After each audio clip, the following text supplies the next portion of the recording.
கிறிஸ்துராஜ கல்லூரியினுடைய முதலாம் ஆண்டு மாணவ வகுப்புகள் தொடக்கத்திலே நான் கலந்து கொள்வது எனக்கு மிகுந்த மகிழ்ச்சியை தருகின்றது. இந்த கல்லூரி துவங்கும் போது நான் ஒரு சிறப்பு விருந்தினராக இங்கே வந்திருக்கேன். அப்புறம் இந்த கல்லூரியில் நடந்த என்எஸ்எஸ் ஸ்பெஷல் கேம்பை இனாகுரேட் பண்ணுறதுக்கு ஒரு முறை வந்திருக்கேன். 3வது முறை என்னோட மாணவர் பிரின்சிபலாக இருக்கக்கூடிய கல்லூரிக்காக இப்போ வந்திருக்கேன். ஒவ்வொருத்தருக்கும் ஒரு பெருமை உண்டு.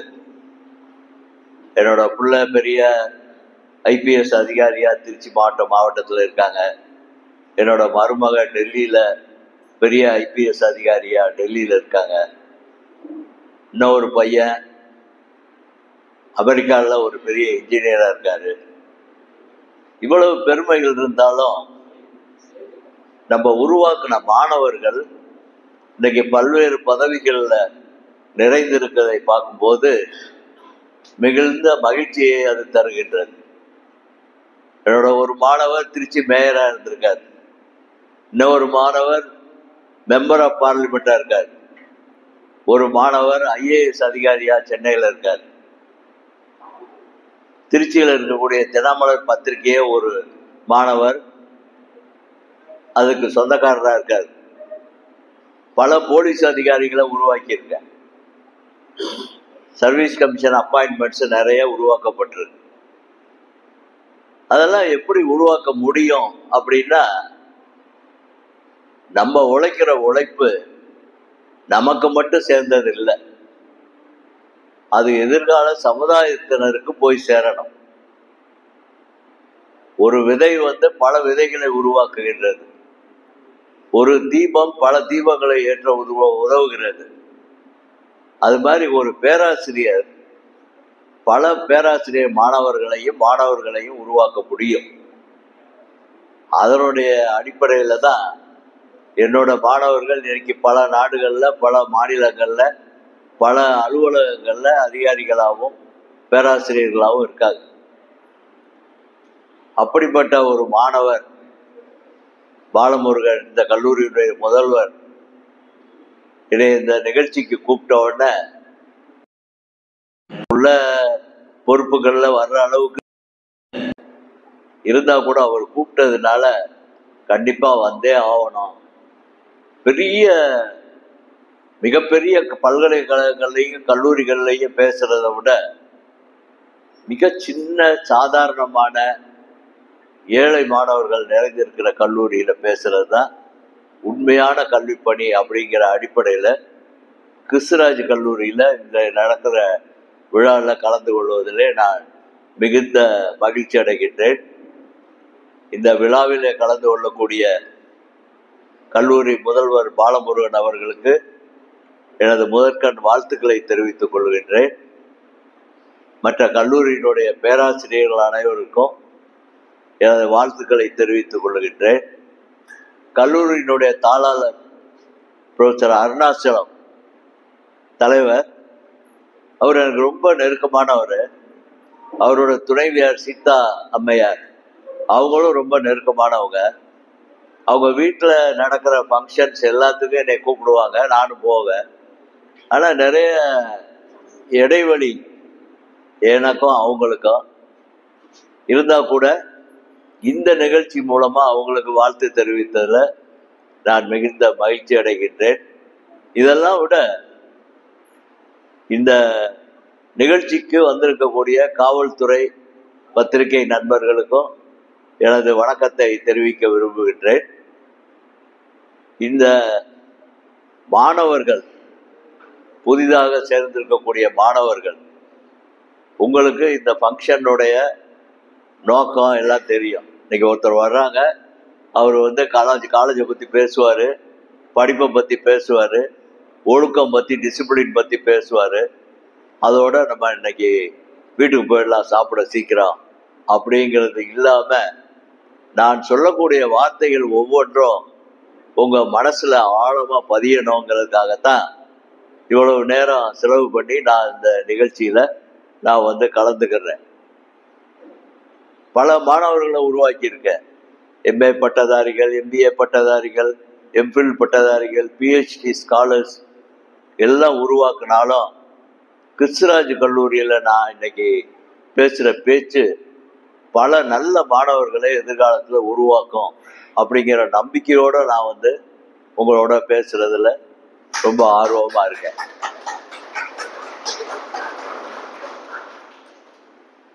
எப்போவுமே மூடி இருக்கிற கதவை பார்க்க கூடாது. ஒரு கதவு மூடி இருந்தால் அதை பார்க்க கூடாது. அங்கே 1000 ஜன்னல்கள் திறந்திருக்கும், அதை தான் பார்க்கணும். மூடி இருக்கிற கதவை பார்க்காத, திறந்திருக்கிற ஜன்னல்களை பாருன்னு ஒரு பழமொழி உண்டு. அந்த மாதிரி இவ்வளவு கல்லூரிகள் திருச்சியில் இருந்தும் நீங்க விரும்பின காலேஜா கல்லூரியா, நீங்க விரும்பின கோர்ஸ் இந்த கல்லூரியில் கிடைச்சு கூட காசு கட்டி வீட்டுக்கு பக்கத்தில் இருக்கக்கூடிய கல்லூரியா இருக்கிறதுனால நம்ம இதில் சேர்ந்திருக்கோம். இங்கே சேர்ந்ததுனால நமக்கு எக்ஸ்போஷர் இல்லாமல் போயிடுமோ அப்படின்னு யாருக்கும் சந்தேகம் வேண்டியதில்லை. முழுமையா நிறைவா எல்லாருக்கும் கிடைக்கிற எல்லா வசதிகளும் உங்களுக்கு கிடைக்கும். ஆனா அதுல மாணவர்கள் நீங்க நிறைய சிரத்தை எடுத்துக்கிறோம். நீங்க கஷ்டப்பட்டதான் உங்களுக்கு வாழ்க்கை உங்களுக்கு அமையும். நான் பல ஊர்களில், பல கல்லூரிகளில், பல பல்கலைக்கழகங்களில், பல அரசு நிறுவனங்களில் பேசியிருக்கேன். அப்பெல்லாம் எனக்கு என் பையன் ஒரு ஐபிஎஸ் அதிகாரியா உருவாவார்னு தெரியாது. நான் பேசும்போதெல்லாம் அவரையும் கூட்டிட்டு போவேன். அவரும் முன்னாடி இருக்கிற சேர்ல உட்கார்ந்து நான் பேசுறத கேட்பாரு. நான் ஒரு வெளிநாட்டில் வேலைக்கு போயிட்டேன். அவரு டிடி முடிச்சுட்டு டாக்டர் ஆயிட்டு அவரு ஐஏஎஸ் ஐபிஎஸ் எழுதி இந்தியாவிலேயே முதல் மாணவரா ஐஏஎஸ்ல தேர்வு பெற்று, எனக்கு ஐஏஎஸ் வேண்டாம், அதை விட காவல்துறை பணி தான் வேணும்னு ஐபிஎஸ் ஆப்ட் பண்ணி ஐபிஎஸ் அதிகாரியா இன்னைக்கு திருச்சியில டிஐஜியா இருக்காரு. என்னோட மருமகளும் ஒரு ஐபிஎஸ் அதிகாரி. அவங்க டெல்லியில இளைஞர் நலத்துறையை சீரமைக்கக்கூடிய, இவர் திருச்சி காவல்துறையை பார்க்குறாரு, அவங்க இந்தியாவினுடைய இளைஞர் நலத்துறையை பார்க்குறாங்க. இந்த மாதிரி ஒரு வாய்ப்பை என் குடும்பம் இன்னைக்கு பெற்றிருக்குன்னா அதுக்கு எங்களோட உழைப்பு. நாங்கள் உழைச்சோம், இந்த பலனை பெற்றிருக்கோம். அதனால நீங்களும் உழைக்க தயாரா இருக்கணும். உழைப்புனா ஒரு டிரைவர் காரை ஓட்டுவாரு, ஒரு விவசாயி ஏர் ஓட்டுவாரு, ஒரு கட்டட தொழிலாளி கட்டடத்துல வேலை செய்வாரு. ஆனா ஒரு மாணவர் அறிவை அகண்டமாக்கணும், அறிவை விசாலமாக்கணும், அறிவு மேலும் மேலும் அறிவு வரணும். படிக்கும் போதே டேலி தெரிஞ்சிருக்கணும், சாஃப்ட்வேர் பூரா தெரிஞ்சிருக்கணும், கம்ப்யூட்டர் நாலேஜ் கம்பல்சரியா வேணும். ஒரு காலத்துல கம்ப்யூட்டர் இல்லிட்ரேட், கம்ப்யூட்டர் லிட்ரேட் 2 ஜனத்தொகை இருந்தது. இன்னைக்கு யாரும் கம்ப்யூட்டரை பத்தி தெரியாத ஜனத்தொகையே கிடையாது. கம்ப்யூட்டர் தெரியாதவங்களே இல்லை, எல்லாருக்கும் சாஃப்ட்வேர் தெரியுது. அந்த சாஃப்ட்வேரை நீங்க படிக்கும் போதே அதிகமா கத்துக்கிறாங்க. என்னுடைய ஸ்டூடெண்ட் ஒரு பையனோட வீட்டில் இருக்கிற பிள்ளைங்கள்லாம் கோடிங்காக ஒர்க் பண்றாங்க. கோடிங்னா நம்ம கொடுக்குற டேட்டாவை அமெரிக்காவுக்கு ஃபீட் பண்ணி அமெரிக்காவில் இருக்கிற டேட்டாவை அனலைஸ் பண்ணி கொடுக்குற பணிகளை செய்கிறாங்க. சென்னையில் இருக்கிற பல மாணவர்கள் பிரெஞ்சு படிக்கிறாங்க, ஜெர்மன் படிக்கிறாங்க, ரஷ்யன் லாங்குவேஜ் படிக்கிறாங்க, ஜாப்பனீஸ் லாங்குவேஜ் படிக்கிறாங்க. இதெல்லாம் பார்ட் டைமாக படிக்கிறாங்க. நீங்களும் அது மாதிரி வகுப்புகளை சேரணும். கல்லூரியில் சொல்லி அந்த மாதிரி வகுப்புகளை ஏற்பாடு செய்ய சொல்லணும். நீங்க பகுதி நேரத்தில் சர்வீஸ் கமிஷனுக்கு தயார் பண்ணணும். இப்போ போலீஸ் செலெக்ஷன் வருது. உங்கள உடல் திறன் தகுதி இருந்துச்சுன்னா சப் இன்ஸ்பெக்டராக கூட வரலாம். அதுக்கு உங்களை பிசிக்கல் கண்டிஷனை நல்லா வச்சிருக்கணும். இது மாதிரி பல வாய்ப்புகள் நம்மளை தேடி இன்னைக்கு வருது. ஒவ்வொருத்தருக்கும் அரசாங்கம் வீடு தேடி உங்க சேவிங்ஸ் பேங்க் அக்கௌண்ட்ல பணம் போடுது. நீங்க அதெல்லாம் வீணாக்காம உங்களோட அறிவை அதிகப்படுத்துறதுக்கான பணிகள்ல நீங்க சிறப்பா செயல்படணும். ஒரு காலத்துல கல்லூரிகள்லாம் தகராறு பண்ணக்கூடிய இடமா, வம்பு வளர்க்கக்கூடிய இடமா, கிளாஸ் ஸ்ட்ரகிள் வரக்கூடிய இடமா இருந்தது. இன்னைக்கெல்லாம் வேகமான போட்டி. இன்னைக்கு MS தோனியினுடைய பிறந்த நாள். CM வாழ்த்து சொல்றார். நம்ம தமிழ்நாட்டினுடைய முதல்வர் MS தோனியினுடைய பிறந்த நாளைக்கு வாழ்த்து சொல்றார். அந்த அளவுக்கு மிகச்சிறந்த விளையாட்டு வீரராக MS தோனி இருக்கார். நம்மளும் அந்த மாதிரி ஒரு எதிர்காலத்துல ஒரு சிறந்த மாணவரா உருவாகணும், இருக்கணும். அதுக்கு என்ன வழி அப்படிங்கிறத நீங்க ஆராய்ந்து அதுக்கு தகுந்த மாதிரி நீங்க உழைத்து முன்னுக்கு வர வேண்டும். அந்த மோட்டிவேஷன் இருக்கணும். அந்த ஆட்டிடியூடு ரொம்ப முக்கியம். இப்ப நீங்க நான் பேசிக்கிட்டு இருக்கேன், கடைசி சேர்ல உட்கார்ந்து நீங்க ஒரு கதையை பேசிக்கிட்டு இருந்தீங்கன்னா அது சரியா வராது. ஆட்டிடியூடு இல்லைன்னு அர்த்தம். ராஜராஜ சோழன் கோயில் கட்டும் போது நிறைய பேர் வேலை செஞ்சாங்க. அவர் ஒரு இடத்துல நடந்து போகும்போது அவர் ஒருத்தரை பார்த்து கேட்டார், நீ என்னையா பண்றேன்னு. அதுக்கு அவர் சொன்னாரு, நான் ஒரு கல்லை வடிவமைக்கிறேன்னாரு. அதே மாதிரி கொஞ்சம் தாண்டி போய் இன்னொருத்தரை கேட்டாரு. அவர் சொன்னாரு, நான் ஒரு சிலை வடிவமைக்கிறேன்னாரு. இன்னொருத்தரை கேட்டாரு. அவர் சொன்னாரு, நான் ஒரு கோயில் கட்டுறேன்னாரு. இன்னொருத்தரை போய் கேட்டாரு. அவர் சொன்னாரு, நான் ராஜராஜ சோழன் தஞ்சை பெரிய கோயில்னு ஒரு கோயிலை கட்டுறாரு, அந்த கோயில்ல இருக்கக்கூடிய கருவறையில் இருக்கக்கூடிய சிலைய நான் வடிவமைக்கிறேன்னாரு. அந்த ஆட்டிடியூட் ரொம்ப முக்கியம். உங்களை கேட்டா நான் ஏதோ சாப்பிட்றேன், நான் ஏதோ வாழ்றேன் அப்படின்னு இல்லாம, நான் செய்யற பணி இந்த எதிர்காலத்துல இந்த நாட்டுக்காகவும் எனக்காகவும் எனது குடும்பத்துக்காகவும் எனது சமுதாயத்துக்காகவும் இருக்கு அப்படிங்கிறத ப்ரூவ் பண்ற மாதிரி உங்களுடைய முன்னேற்றம் இருக்கணும். அதுதான் வாழ்க்கை. நம்ம தாயார் உலகத்துக்கு அறிமுகப்படுத்தப்பட்டோம். தந்தைக்கு கடன் பட்டிருக்கோம், அவர் கல்வி கொடுத்ததுனால. கற்றுக் கொடுத்த பேராசிரியர் அவர் தான் நமக்கு வழிகாட்டியா இருக்காருன்னு கிரேக்க அறிஞன் பிளேட்டோ சொல்றார். அந்த மாதிரி உள்ள சூழல்ல மாணவர்கள் நம்ம எதிர்காலத்தை நோக்கி சரியான முறையில பயணிக்கணும். மஞ்சிரோன்னு ஒரு மலைவாசி, ஒரு மலை கிராமத்துல வாழ்றவன், அவன் மனைவிக்கு உடம்பு சரியில்லாம போயிடுது. அந்த மனைவியை 35 கிலோமீட்டர் தலையிலேயே தூக்கி தோல்லையே தூக்கி டாக்டர்கிட்ட டெய்லி 9 கிலோமீட்டர் நடந்து போய் அந்த டாக்டர்கிட்ட ஊசி போட்டு அவன் வீட்டுக்கு வந்தான். அவன் சாதாரண கூலி தொழிலாளி. அவனுக்கு மைண்ட்ல ஒரு ஐடியா ஸ்ட்ரைக் ஆச்சு. இந்த மலையை குடைஞ்ச ஒரு சுரங்கம் அமைச்சா இந்த மலை கிராமத்துல இருக்கிற ஜனங்க 9 கிலோமீட்டர் நடந்து போய் டாக்டரை பார்க்க வேண்டியதில்லை, நம்ம உடனே சுரங்கத்து வழியா இறங்கி கீழே போயிடலாம் அப்படின்னு அவன் 22 வருஷம் கஷ்டப்பட்டு ஒரு சுரங்கத்தை உருவாக்கினா மணிப்பூர்ல. இன்னைக்கு ஜனங்க எல்லாமே அந்த சுரங்கப்பாதையை பயன்படுத்தி எல்லாரும் எல்லாத்துக்கும் பயன்படுத்துறாங்க. அந்த பொது அறிவும் பொதுவான நலனும் மனுஷ மத்தியில உருவாகணும். நம்ம மைண்ட் செட்ல அது வரணும். அப்பதான் நம்ம எதிர்காலத்தை சரியா வழிநடத்த முடியும். மாணவர்களாகிய நீங்க தான் இந்த இந்தியாவை எதிர்காலத்துல வழிநடத்த போறீங்க.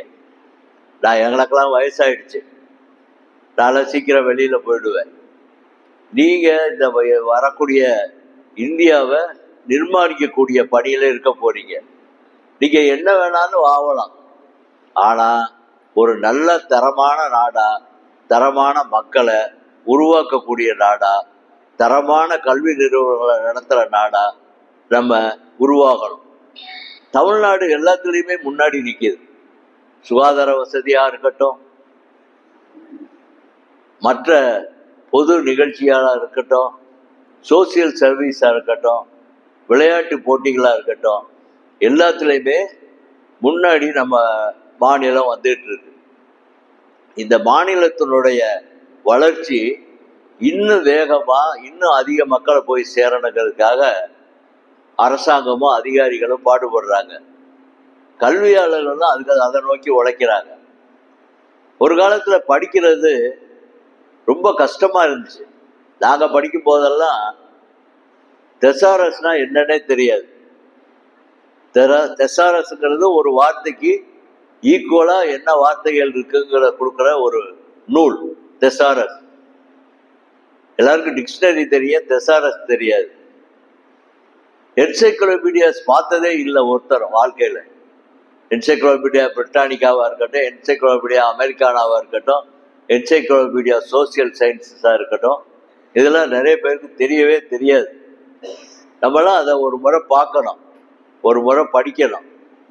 நான் சின்ன வகுப்புகள் படிக்கும்போது எனக்கு பேப்பர் வாங்கிறதுக்கு காசு இல்லை. பக்கத்து வீட்டு டாக்டர்கிட்ட போய் பேப்பர் கேட்டு வாங்கிட்டு வருவேன். அவர் இந்தியன் எக்ஸ்பிரஸ், நேற்று பேப்பரை இன்னைக்கு தருவார், இன்னைக்கு பேப்பரை நாளைக்கு தருவார். அந்த பேப்பரை வாங்கிட்டு போய் டிக்ஷனரியை வச்சு ஒவ்வொரு வார்த்தையையும் எழுதி அதுக்கு உள்ள தமிழ் மீனிங்கை படித்து என்னோட ஆங்கில அறிவை நான் அதிகப்படுத்துகிறேன். நான் படிக்கிற காலத்தில் 70 69 70. இன்னைக்கு அந்த டாக்டர் இருக்காரு ராமநாதபுரத்தில், ஒரு பெரிய டாக்டரா. இன்னைக்கு பல நிகழ்ச்சிகளில் பேசும்போது அதை நான் சொல்கிறேன். இந்த மாதிரி அறிவை வளர்த்தேங்கிறேன். கல்லூரியில் படிக்கும்போதே என்சிசியில் சேர்ந்து சீனியர் அண்டர் ஆஃபீஸர் ஆகி மெட்ராஸ் ரெஜிமெண்டல் சென்டரில் ட்ரைனிங் போய் பெரிய சி சர்டிஃபிகேட்டை அதிகமான மார்க்கில் பாஸ் பண்ணி மாணவராக படிக்கும்போது நிறைய காம்படிட்டிவ் எக்ஸாமினேஷன்ஸை எழுதி என்னை தகுதிப்படுத்தி கொண்டேன். அது மாதிரி மாணவர்களாகி நீங்கள் உங்களை நீங்களே உருவாக்கி கொள்ளணும்.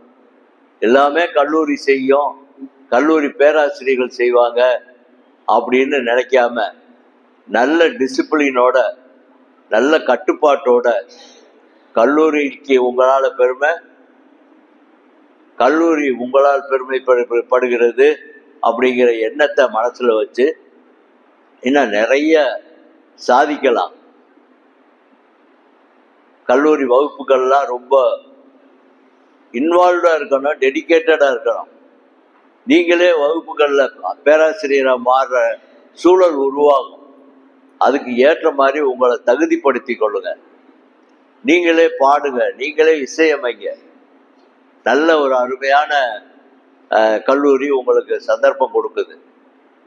இங்கே வேலை பார்த்த ஒரு பேராசிரியர் பாரதிதாசன் பல்கலைக்கழகத்துக்கு கிட்டார் வாசித்தார் 2003 நான் கோஆர்டினேட்டராக இருக்கும்போது. அப்படி வாங்கின 16 தங்க பதக்கங்களை பாரதிதாசன் யூனிவர்சிட்டி வாங்கியிருக்கு இந்த பேராசிரியருடைய கான்ட்ரிபியூஷன்னால. கிட்டத்தட்ட 14 வெள்ளி பதக்கங்களை பாரதிதாசன் யூனிவர்சிட்டி வாங்குச்சு. 9 வெண்கல பதக்கங்களை இந்த பாரதிதாசன் யூனிவர்சிட்டி வாங்குச்சு. இன்னும் நிறைய அவார்டு. என்னோட சர்வீசஸ் எல்லாம் பார்த்து காமன்வெல்த் அமைப்பு காமன்வெல்த் கோல்டு மெடல் அவார்டை 2006 எனக்கு கொடுத்தாங்க. அந்த அளவுக்கு என்எஸ்எஸ்ல ஒரு மிகப்பெரிய வீறு நடை போட்டு இந்த மாணவர்களை கொண்டு போய் செலுத்துற. இன்னைக்கு திருச்சியில் தெப்பக்குளத்தை பார்த்தீங்கன்னா எல்லாரும் பார்ப்பீங்க, ஆனால் நாங்கள் பார்க்கும்போது எங்களுக்கு வித்தியாசமாக தெரியும். ஏன்னா அந்த தெப்பக்குளம் அவ்வளவு கேவலமாக இருந்துச்சு. அதை சுத்தம் பண்ணி அது சுற்றி ஒரு ஐஏஎஸ் ஆஃபீஸர் இருந்தார், கார்பரேஷனுடைய ஸ்பெஷல் ஆஃபீஸராக, சரண் சிங்னு ஒருத்தர். அவரோட மேற்பார்வையில் பாரதிதாசன் பல்கலைக்கழக மாணவர்கள் திருச்சி தெப்பக்குளத்தை சீரமைச்சாங்க. அதை தான் இன்னைக்கு பார்க்குறீங்க. அது மறுபடியும் பழைய நிலைமைக்கு போயிடுச்சு. அதை சுத்தம் பண்ணுறதுக்கான ஏற்பாடுகள் செஞ்சுக்கிட்டு இருக்காங்க.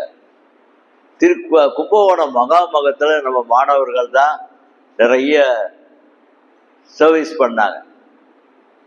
வேற யாரையும் கொண்டு போய் குளத்துல நிறுத்தினா குளிச்சுட்டு வர்ற பெண்களுக்கு இடையூறா இருக்கும்னு கல்லூரியில் படிக்கிற மாணவர்களை கொண்டு வந்து அன்னைக்கு இருந்த ஐஜி, பின்னாடி டிஜிபியா மாறின ஜார்ஜ் ஐபிஎஸ் அவர் சஜஸ்ட் பண்ணி ஒரு பெரிய மறுமலர்ச்சியான ஒரு என்எஸ்எஸ் முகாமை கும்பகோணம் மகாமகத்தும் போது 2004 செஞ்சோம். அது மாணவர்கள் அவ்வளவு கான்ட்ரிபியூட் பண்ணியிருக்காங்க. இன்னைக்கு பாரதிதாசன் பல்கலைக்கழகத்தில் இருக்கிற 5 லட்சம் மரங்கள் என்ற மாணவர்கள் நட்டது. மாணவர்கள் பல வகையான மரங்கள் நட்டிருக்காங்க. பெர்குலேஷன் பாண்ட்ஸ், கசிவுநீர் குட்டைகள் உருவாக்கியிருக்காங்க. நிறைய சூரிய வெளிச்சத்திலான எலக்ட்ரிசிட்டி உருவாக்கத்துக்காக நிறைய பாடுபட்டிருக்காங்க. எல்லாம் மாணவர்கள் உருவாக்குனது தான். அதனால உங்களுக்கு என்ன வாய்ப்பு கிடைக்குதுங்கிறத நீங்க தேர்ந்தெடுத்து நீங்க நல்ல மாணவர்களா இத நாட்டினுடைய நல்ல பிரதிநிதியா உருவாகணும். அதை உருவாக்குறதுக்காக உங்களை வாழ்த்தணுங்கிறதுக்காகத்தான் நான் இன்னைக்கு இந்த நிகழ்ச்சியில கலந்து கொள்கின்றேன். என்னோட மாணவர் பாலமுருகன் மிகச்சிறந்த அறிவாளி, பல புத்தகங்களை எழுதியிருக்கிறாரு. பல மாநாடுகளில் கருத்தரங்குகளில் அவரோட குரல் ஒலித்து கொண்டே இருக்கிறது. அவர் நடத்தக்கூடிய இந்த கல்லூரி மேலும் மேலும் வளர வேண்டும்.